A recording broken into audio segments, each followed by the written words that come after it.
இன்றைக்கி நம்ம எங்கே வந்திருக்கோம் பார்த்தீங்கன்னா, ராமநாதபுரம் மாவட்டம் பெருவையில் உள்ள ரணபலி முருகன் கோயில் தான் வந்திருக்கோம். வாங்க வீடியோக்குள்ளே போகலாம்.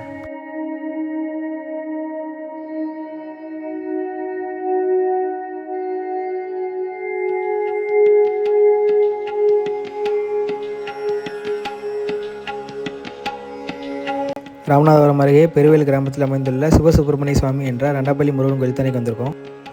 இந்த கோயில் எங்கே இருக்குன்னு பார்த்தீங்கன்னா, ராமநாதபுரத்துலேருந்து 9 கிலோமீட்டர் தொலைவிலும், தேவிப்பட்டினம் செல்லும் வழியில் பெருவேல் விளக்கு என்ற இடத்திலிருந்து மேற்கே 3 கிலோமீட்டர் தொலைவிலும் பெருவேல் கிராமத்தில் ரணபலி முருகன் கோயில் அமைந்திருக்குது.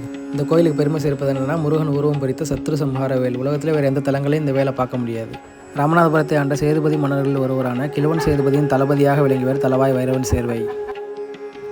முருக பக்தரான இவர் அடிக்கடி திருச்செந்தூர் கோவில் சென்று வழிபட்டு வருவது வழக்கமாக கொண்டுள்ளார். ஒரு நாள் அவர் கனவில் முருகன் தோன்றி, என்னை வழிபட இனி திருச்செந்தூர் வர வேண்டாம்.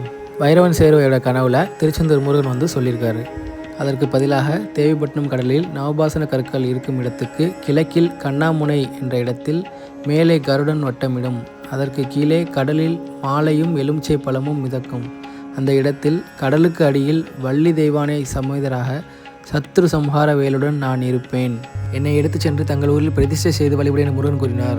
இது போன்ற கனவு அருகில் உள்ள திரு உத்திரவசமங்கை எனும் தலத்தைச் சேர்ந்த ஆதி மங்களேஸ்வர குருக்களுக்கும் தோன்றியதால் இருவரும் மறுநாள் சந்தித்து முருகனை கனவில் சொன்ன அடையாளங்களின்படி ஆட்களை விட்டு கடலுக்குள் முருகன் சிலையை தேடினார்கள். பல மணி நேரம் தேடியும் சிலை கிடைக்கவில்லை. கடைசியில் வைரவன் சேர்வையை கடலுக்குள் மூழ்கி அந்த சிலையையும் வேலையும் எடுத்து வந்தார். கடலுக்குள் இறங்கி முருகன் சிலையை எடுக்க முற்பட்ட பலருக்கும் உடல் முழுவதும் ரணம் ஏற்பட்டதால் மூனவர் சிவசுப்பிரமணிய சுவாமி ரணபலி முருகன் என்று அழைக்கப்பட்டார். விஷயம் அறிந்த ராமநாதபுரம் மன்னர் கிழவன் சேதுபதி தன் அரண்மனையில் ராமலிங்க விலாசம் என்ற தர்பார் மண்டபம் கட்டுவதற்காக வைத்திருந்த பொருட்களை தந்து பெருவேல் ஊர்ணிக்கரையில் முருகனுக்கு ஆலயம் அமைக்க நிலங்களையும் தானமாக கொடுத்து உதவி. தளபதி வைரவன் சேர்வை ராமேஸ்வரத்தில் உள்ள ராமநாத சுவாமி பர்வதவர்த்தினி அம்மன் மீது தீவிர பக்தி உடையவராதலால் இருவருக்கும் இங்கு சன்னதி அமைத்துள்ளார்.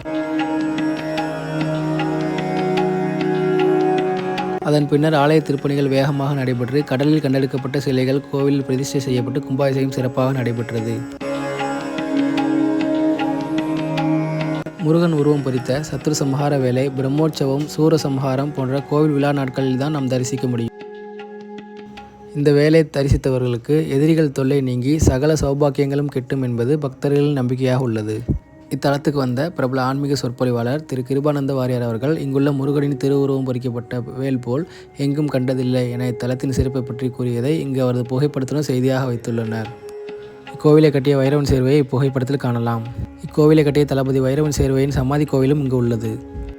நம் உறவுகள் அனைவரும் ராமநாதபுரம் அருகே பெருவேலில் அமைந்துள்ள இந்த முருகனை தரிசித்தால் கடன், பிணி, ராகதோஷம் போன்றவை நீங்கும் என்பது இந்த மக்கள் நம்பிக்கையாக உள்ளது. நன்றி. அடுத்த வீடியோவில் சந்திப்போம்.